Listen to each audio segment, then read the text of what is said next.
Witam Was, kochani. Dziś mam dla Was filmik specjalny, a mianowicie filmik, w którym będę pokazywać i opowiadać o pewnym produkcie, który otrzymałam od firmy Keido.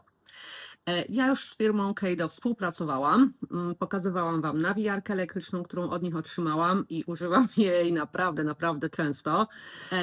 Teraz natomiast mamy nowość od firmy Keido i jest to coś takiego. Electric Yarn Swift, czyli jest to maszynka, która została wyprodukowana, wymyślona po to, by ułatwić nam prucie. Prucie produktów gotowych, na przykład sklepowych swetrów dalej, i możemy sobie go spróć i stworzyć coś nowego. Ja natomiast będę jej głównie używać do prucia rzeczy, które mi nie wyszły. Bo tak, wiele rzeczy mi nie wyszło lub też wyszło tak, jak powinno wyjść, ale okazało się, że na przykład nie leży na mnie tak, jakbym chciała, konstrukcja nie jest do mnie dopasowana, kolor przestał mi się podobać i tak dalej i tym podobne. Wiadomo, gusta się zmieniają, czasami też rozmiar się zmienia. Także ja mam kilka takich udziergów, które owszem, mogłabym komuś podarować, ale z drugiej strony bardzo podoba mi się włóczka i nie chciałabym jej, że tak powiem, oddać, a chciałabym mieć z niej coś innego. No i w tym momencie taka, powiedziałabym, nawijarka, ale to jest odnawijarka, nie wiem jak to nawet nazwać po polsku, szczerze mówiąc, będzie na pewno bardzo przydatna i dzisiaj sobie z Wami właśnie zobaczymy, jak to wszystko działa i spróbujemy coś spróć. Tak, paczuszka już odpakowana. Pokażę Wam, jakie elementy się w niej znajdowały. Oczywiście najważniejsza to jest to urządzonko. Wygląda w ten sposób. Do tego mamy coś takiego i to jest prowadnica do włóczki. Mamy klampy, czyli tutaj będziemy przykręcać na dole i od spodu to jest pokryte takim gumą, silikonem. W momencie, kiedy na przykład ja będę to do stołu przykręcać, to mam pewność, że nie uszkodzi mi to blatu, nawet od spodu, ale jednak. Tutaj są takie zakręteczki właśnie, żeby przykręcić te klampy. I mamy też obcinaczkę do niteczek.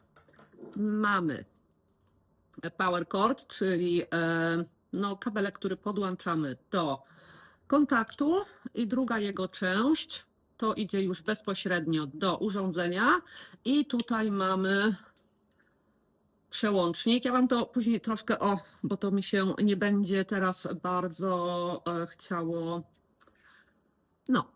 wyostrzyć, ale będę Wam później już pokazywać w zbliżeniu, jak to wszystko wygląda. Także to są wszystkie elementy. Oczywiście jest też instrukcja i ja teraz będę montować to urządzenie. Miejmy nadzieję, że mi się to uda. Tak, najpierw mamy tutaj w ten sposób jeden z klampów i możemy od razu tutaj sobie dokręcić. Jak widzicie, nie jest to jakoś specjalnie skomplikowane. Zostawię na razie tak, bo nie wiem dokładnie, jaką wysokość ma mój blat, więc to jest taka jedna część. No i tutaj w samej rozwijarko, nawijarce, Swiftie, Luna przyszła, mamy, no co? Troszkę ma chrypkę dzisiaj. W ten sam sposób montujemy sobie tą część tu i dokręcać. Później możemy wyregulować tą wysokość. Dobrze, kochani. Czyli tak, spróbujmy to może od razu zainstalować na moim stole, na mojej ławie właściwie powinnam powiedzieć. Ja tu klęczę na podłodze i nie wiem, jak długo wytrzymam, ale Luna, zostaw. Luna się dobiera do styropianu i kartonika. No. Oj, przepraszam. Dobra, wydaje mi się, że jest dobrze. Gdzie mi ten? No może tutaj go damy. Nie? Tutaj jest, jak widzicie, ta część z regulacją. Od włączenia do wyłączenia i tu jest kilka poziomów, ale tym będziemy się bawić za chwilkę. Teraz musimy to w jakiś sposób otworzyć. Myślę, że... Dobra. Rozkładamy. I tak, ja tutaj nie doczytałam w instrukcji, ale Myślę, że te klampy musimy, tak, klikamy. Trzeba odrobinę siły użyć, ale bez przesady. I tu mamy ramionka, które będą nam nawijały włóczkę. I teraz tak, to się kręci, wiadomo, ale w momencie jak ja to kręcę, czuję lekki opór. Także wiecie, to już wiadomo, że to jest maszynka elektryczna. I teraz tak, te wichajstki możemy przesunąć i na każdym, też Wam później porobię zbliżenia, są takie jakby miarki, więc możemy sobie to wszystko ustawić porówno. Przenieśmy to, nie wiem, może tak i tak, ok. Tu jest dodatkowo element od góry. Jeżeli go podniesiemy do góry, w tym momencie tak jakby zasilanie nie będzie działało, natomiast maszynka będzie nam działała jako taki standardowy Swift, taka parasolka, nie parasolka. W momencie, kiedy wciśniemy, załącza się tak jakby już ten mechanizm i jest lekki opór, także no, nie będziemy tutaj jakoś specjalnie tego naciskać, żeby czegoś nie zepsuć, prawda, zanim zaczniemy używać. Ja teraz użyję tego, tylko się odsunę, żeby nie dostać w zęby. I dobra, włączamy. Działa. Lecimy do końca. To jest maksymalna prędkość. Natomiast można w miarę płynnie to idzie, aż do wyłączenia. Klika przy wyłączeniu. Także tak to wygląda w tej chwili. Ja teraz pójdę przygotować coś, co będziemy pruć i zobaczymy, jak ta maszynka działa w rzeczywistości. Dobrze, moi kochani, teraz Wam troszkę w zbliżeniu pokażę, jak wyglądają te podziałki. Jak widzicie, tutaj mamy ładnie pokazane cyferki. Tutaj jest wichajstek, który dajemy do góry. O, i przesuwamy. Kurczę, troszkę mi ciężko jedną ręką, ale no musicie mi chyba uwierzyć na słowo. O, teraz widzicie? I przesuwamy sobie w ten sposób, tak? Tak było ustawione. Tutaj podłączony jest właśnie ten klamp, który przytrzymuje nam całe urządzonko przy stoliku. Tu od góry jest właśnie ta dźwignia, która kiedy jest wciśnięta, tak jak teraz, pozwala na to, aby maszynka działała nam właśnie tak jako elektryczna. Natomiast jeśli podniesiemy to do góry, to będzie ona działała jako taki standardowy Yarn Swift, tak? My będziemy testować elektryczną głównie teraz, więc wciskamy z powrotem. No i tyle właściwie, moi drodzy. Jeszcze postaram się Wam tutaj przybliżyć w ten sposób. Z powodu, teraz lepiej. Widzicie, mamy tutaj pokrętło. Teraz nie będę nim ruszać, żeby mi się nie włączyła i nie uderzyła mnie w zęby, ale tak to wygląda, więc można mieć pod ręką i kontrolować, co się dzieje. Dobrze, moi drodzy. Mam już gotowy udział, który będziemy pruć, a jest nim taka koszulka. Tak ona wygląda. To jest krótki rękawek, jak widzicie. Ja to robiłam w ramach testów dla Lily Kate Makes bodajże, tak. I wzór jest super, wszystko jest super, włóczka jest super, ale po prostu nie leży na mnie ta koszulka tak, jakbym chciała, więc chcę ją spróć. A chcę ją spróć, ponieważ jest wykonana z włóczki, którą chciałabym wykorzystać. Z włóczki, która mi się bardzo podoba. To jest połączenie recyklingowanej wełny, kaszmiru, bawełny chyba. Ma też taki piękny miedziany lurex w sobie. Lurex w sobie, więc bardzo mi się ona podoba. Chciałabym ją jednak wykorzystać do innego sweterka o bardziej luźnym ściegu. I myślę, że dzięki tej maszynce w końcu uda mi się ją spróć, bo ja ją robiłam już z ponad rok temu i do tej pory założyłam może raz. Więc naprawdę nie jest to udzier, który no, jest używany. Ja już sobie przygotowałam troszkę, czyli sprułam, a konkretnie odcięłam i kawałek podprułam. Wiadomo, Maszynka nie jest cudem i nie jest magiczna, ponieważ musimy jakoś ten udzierk, czy to gotowe ze sklepu, czy też nasz, przygotować. Czyli jeżeli są to udzierki takie sklepowe, one są najczęściej tworzone z elementów, więc my musimy te elementy rozłączyć, tak? Czyli musimy szwy boczne sobie rozpróć, musimy sobie rękawy odpróć i później rozpróć je wzdłuż, bo tak najczęściej jest to konstruowane.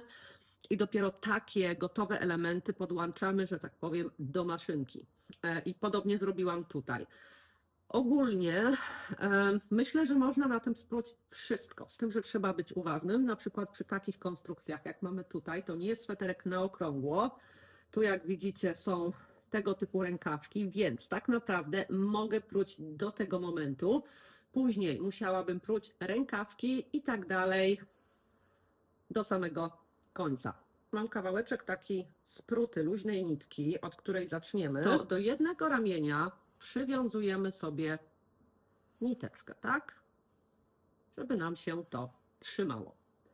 Następnie, ja muszę tutaj siedzieć koło tego, bo ja nie ufam mojej lunie.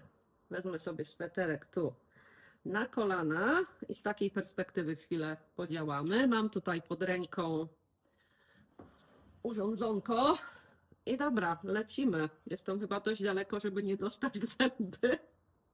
Dobra, pójdźmy powoli, tak?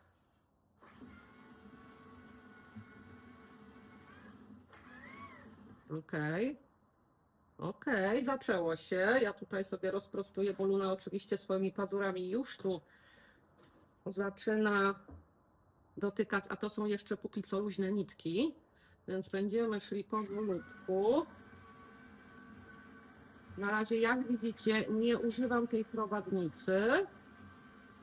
Dobra. Jesteśmy mniej więcej teraz już w momencie, kiedy mam sweterek. I ja dla celów poglądowych go chwilę tak potrzymam. O, widzicie? Idzie bezpośrednio ze swetra. Średnio równo na razie, ale po to jest właśnie ta prowadnica, żeby to szło równo. Ja natomiast, jak widzicie, robię to z ręki. Więc, ale idzie. Ja teraz podłączę sobie prowadnicę i zobaczymy, jak to będzie szło, ok? Dobrze, kochani, mamy już mniej więcej ustawione. Tu, jak widzicie, jest przykręcona prowadnica. Oj, tutaj mam swój sweterek. Ja Wam zrobię ujęcia z góry później, żeby to dokładnie było widać. Natomiast teraz spróbujemy załączyć maszynkę i zobaczymy, jak nam to idzie. No powiem Wam, że idzie całkiem zacnie. No. Co Wy o tym myślicie? Przyspieszamy trochę? No ręcznie bym tak nie zrobiła. Teraz pokażę Wam, jak to mniej więcej wygląda. Tutaj jest mój sweterek. Tutaj mamy prowadnicę w ten sposób. A tutaj jest maszynka, która cudownie pruje mi mój sweter. Właściwie koszulkę. Z góry wygląda to mniej więcej tak. Sweterek pruje się o tak. Spróbujemy złapać taką ładniejszą perspektywę.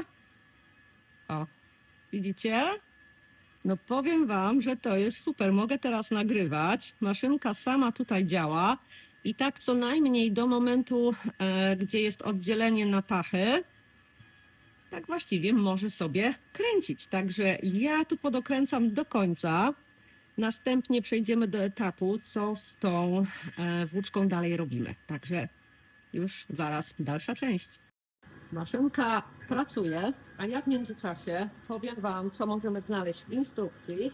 Oczywiście wszystkie elementy, jakie się znajdują do sprawdzenia, zanim zaczniemy je podłączać. Instrukcja obrazkowa, w jaki sposób wszystko do siebie dopasować. Później, w jaki sposób możemy nawinąć później z takiego precelka w ciasteczko bodajże. Mamy oczywiście QR-kody. O, czekajcie. O, a to nawet fajnie, że tak się zrobiło. Widzicie, sama się przytrzymała w momencie, kiedy Pojawił się tu jakiś mały supełek i sweterek bluzka została podciągnięta pod, jak to się nazywa? Prowadnicę. 1000 razy to już dzisiaj powtórzyłam. I automatycznie się zastopował. Także jest to na pewno bardzo, bardzo pozytywne. Tu jak widzicie mam troszkę luźniej, tu już jest pięknie, bo teraz już używam prowadnicy. Tu było bez prowadnicy, tu mamy z prowadnicą. Dobra, to lecimy dalej, włączamy maszynkę. Niech dalej grzecznie pracuje. O, troszkę ją zwolnimy. Tak. Czyli tak jak mówiłam, mamy QR-kody z instrukcjami, gdzie możemy sobie obejrzeć. Tutaj mamy dokładnie taką tabelkę. Czekajcie. A nie, poszło samo. Taką tabelkę, w której jest pokazane ładnie, co można, a czego nie można. Czyli jaki rodzaj dzianiny, co tu jeszcze, jaki rodzaj włóczki, na przykład cotton, akrylik i smooth blend, czyli takie raczej gładkie włóczki. Ale ja tu zaraz dojdę do tego. Lepiej będzie sobie na pewno radziła ze ściegiem gładkim, bez ażurów i tak dalej, bez warkoczy, bo to powoduje często takie mikrosupełki, które mogą stopować maszynę. Ale jak widzicie, maszyna się zastopowała i ja będąc tutaj w okolicy mogłam ją szybciutko wyłączyć, sprawdzić ten supełek, który ewentualnie się pojawia i tyle. No i tutaj są dalej instrukcje, w jaki sposób ten sweterek rozłożyć. Tu jest też napisane, żeby przytrzymywać sweterek. Jak widzicie, ja tego nie robię, bo ja się zajmuję czytaniem instrukcji po uruchomieniu maszynki. Pozdrowienia do mich. Od tej, co czyta instrukcje, do tej, co nie czyta instrukcji. Także no, Domi będzie wiedziała, o co chodzi. Tutaj też troubleshooting, czyli ewentualne problemy, jakie nam się pojawią. Mamy wszędzie te QR-kody. I tutaj spinning, use with a spinning yarn machine, czyli można też użyć taką specjalną maszynką do nawijania w taki, nie w taki, tylko w taki sposób. No ogólnie tutaj jest sporo informacji, sporo tych kodów o tym, jak ją później składać. No także jest tutaj wszystko wytłumaczone. Jak widzicie, my sobie rozmawiamy, a maszynka działa. Ja to kocham. Ja bym mogła sobie teraz dziergać, a tu mi się coś innego pruje, także no super. Jesteśmy już blisko rękawów i ja maszynkę zastopuję, jak dojdziemy do tego momentu i zwiniemy sobie precelek. No kochani, doszliśmy do momentu, w którym musiałam zastopować maszynkę, czyli do momentu rękawków. Jak widzicie, poszło bezproblemowo. Większa część chyba bluzki została już spruta. Mamy ją tutaj, zaraz będziemy robić z niej precelek w jakiś sposób. I teraz co wam chciałam powiedzieć? Ja, jakby to powiedzieć, zrobiłam tej maszynce mały challenge, bo ani nie używałam gładkiej, delikatnej włóczki, dużych oczek i tak dalej. Fakt, dzianina była gładka, ale sama włóczka to jest włóczka z firmy Lilopi, jak chyba już wspomniałam. I jest to włóczka, która jest złożona z kilku niteczek. Jak to takie włóczki. O, widzicie? Nie wiem, no pewnie nie zobaczycie za dobrze. O, ale tu jest kilka niteczek. Łącznie 1, 2, 3, 4, chyba 6 niteczek. Tak, one się cieniutkie, różne niteczki. Jest delikatnie włochata. Nie jest to moher, ale ma delikatny włosek. Do tego ma lurek, który jak wiecie lubi się plątać, ale maszynka sobie poradziła i to całkiem nieźle. Dobra, mamy nożyczki, będzie szybciej po prostu. Odetnę sobie jakiś tam kawałeczek i przeplatamy. Czyli tu w tym miejscu sobie kawałek przeplotę. Tutaj w następnym i delikatnie zwiążę, nie jakoś mocno, ale na tyle, żeby się to trzymało. O, mamy z jednej strony związane. Robię dokładnie to samo z drugiej strony, czyli może jakoś tak spróbuję w tą stronę. Biorę sobie tak mniej więcej tyle. Wkładam niteczkę jedną tu Następnie znowu przeplatam tu i związuję. Nie mocno, nie zaciskam jakoś strasznie, na tyle, aby się trzymało. Hop. A czy potrzebujemy więcej? Możliwe. To się okaże. Dobra, ściągamy z maszynki. Tutaj tymi wichajstkami, a tutaj mamy początek tak w ogóle włóczki i ja ją tutaj sobie dowiążę w ten sposób. O, chodź tu. Tak sobie dowiążemy, żeby nam luzem nie leciała nigdzie, bo zaraz się wszystko rozwiąże. Ja nie jestem profesjonalistą, tak? To musicie brać pod uwagę. Czyli tak, tu sobie naciskamy i ściągamy. Ja sobie tu dam do góry, będzie mi łatwiej przesuwać. I kolejne ramię ściągamy i tu już nam powstaje makaron chiński wifon. Kolejna. I ostatnia. I teraz myślę, że spokojnie, tutaj jest ten zawiązany, spokojnie mogę sobie ściągnąć. Zobaczcie. To jest większa połowa. Ja wiem, że nie ma większej połowy, są połowy, ale tak to wygląda.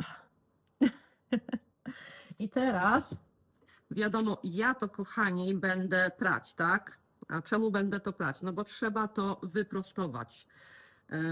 Dzierganie z takiego makaronika jest średnio przyjemne. Wiem, bo już tego próbowałam, więc ja ją wypiorę i po prostu rozwieszę, nawet bez obciążników, po prostu ją lekko wykręcę po opraniu i później pod swoim własnym ciężarem, ona już w wodzie zacznie się prostować, wyprostuje się i następnie zwiniemy sobie na przykład precelek lub od razu zwinę sobie ją w, jak to się nazywa, w kłębuszek. Precelki zwija się jakoś tak, że to się tak, wiecie, kręci i później to się tak, wiecie, o, coś takiego, ale ja tego robić nie będę, no bo ja to muszę wyprać, tak? Więc ten cudak idzie do prania, natomiast my sobie teraz zastosujemy tą maszynkę jako normalne motowidło i zobaczymy, jak działa w ten sposób. Jesteśmy, kochani. Ja tutaj mam taki niewielki, bardzo niewielki moteczek, bo to był moteczek, później był przerobiony w szaliczek, następnie był wyprany i wyprostowany. Teraz trzeba go zwinąć w kuleczkę, można by ręcznie, bo nie ma tego dużo, no ale po co, skoro mamy maszynkę. I tak, maszynka do prucia, która może być też normalnym motowidłem. Jak widzicie, tą część, tak jak jest wciśnięta, działamy elektrycznie. W momencie, gdy ją damy do góry, działa ona jako motowidło. Chyba muszę troszkę odsunąć. A nawijarka to też jest elektryczna nawijarka, też z firmy Kaido, którą właśnie otrzymałam od nich poprzednio, testowałam i jestem z niej ogromnie zadowolona, strasznie ją lubię. Także teraz zobaczmy, co my tutaj, oj, rozwija się, możemy zrobić. Ja na pewno muszę troszkę sobie powiększyć już, bo widzę, że będzie na pewno za luźno, więc robimy tak. Nałożymy ten jakże profesjonalnie zwinięty moteczek. No jak widzicie, jest oczywiście za luźno, więc ja sobie teraz ładnie ponaciągam. Działa to jak przy normalnej takiej, przy normalnym motowidle. O, tu mam bodajże tą część. Myślę, że zadziała. Ja tu nie będę, tu mamy prowadnice łącznie 3. Ja pójdę od razu w tą. Z tego względu, że tak będzie chyba lepiej. W tym wypadku akurat. I zaraz zobaczymy. Może zrobię tu maleńki supełek na końcu tej niteczki tutaj. Dzięki czemu ona mi się trzyma wtedy ładnie. No i dobra, lecimy. O, czekajcie, bo oczywiście... O, dobra, lecimy. Najpierw powolutku. No i działa. I działa. Tu oczywiście powinno być większa odległość. Działałoby to w tym momencie zdecydowanie lepiej, nie byłoby tych takich przestojów, ponieważ jest tutaj zbyt mała odległość. Tam jeszcze jakiś sypełek właśnie się pojawił, zauważyłam, przeleciał. Jak widać, przeszedł przez maszynkę bezproblemowo. No i tak, nawijamy sobie taki moteczek. Nie powinno to potrwać zbyt długo, bo to były moteczki chyba 25-gramowe, alpaka. Zaraz skończymy. Jak widzicie, działa również jako motowidło. Zrobiło się strasznie gorąco, ja już jestem cała spocona, ale dobra, damy radę, dojdziemy do końca. No i już prawie, jak widzicie, póki co bezproblemowo wszystko się nawija, wszystko tutaj widzicie i dochodzimy powolutku do końca. Ja już zacznę zwalniać. No dobra, nie aż tak. O, widzicie? I motasek, bardzo malutki motasek, jest gotowy, ale mimo, że był niewielki, to jednak powstał taki dzióbek. W sam raz, żeby pokazać Wam działanie tego nowego urządzonka w kooperatywie z urządzonkiem troszkę starszym. Także tak, moi drodzy, jeśli chodzi, co dalej? No co dalej? Odłączamy sobie tu od prądu. I teraz wkładamy do momentu, aż kliknie. O, i ostatni. Wciskam. Nie wiem, czy muszę, ale wciskam. No i podnosimy tutaj te haczyki, które trzymają wszystko w kupie, tak zwanej. I zakładamy do góry. Odkręcamy od stołu. No i tak wygląda maszynka złożona. Nie zajmuje więcej miejsca niż standardowe motowidło, wręcz zajmuje mniej, bo moje motowidło z NIT Pro ma mniej więcej taką długość, z tym, że tu jest jeszcze ta długa drewniana część i on się w ten sposób do stołu też przykręca, ale jednak ta końcówka jest dość długa. Natomiast tu, no tak jak widzicie, nie jest to jakoś strasznie duże, nie jest też ciężkie, nie jest też lżejsze, bo jednak to jest pewna maszyna i tutaj jest motor i tak dalej, ale jest naprawdę poręczne i powiem Wam, że jestem ogromnie zadowolona i na pewno będzie więcej prucia. Na pewno tą bluzeczkę spróję do końca, tylko muszę właśnie wszystko sobie przygotować w ten moment rozdzielenia, gdzie jest na rękawy, żeby to ładnie i gładko poszło. Więc rękawki pójdą pewnie do sprucia jako pierwsze.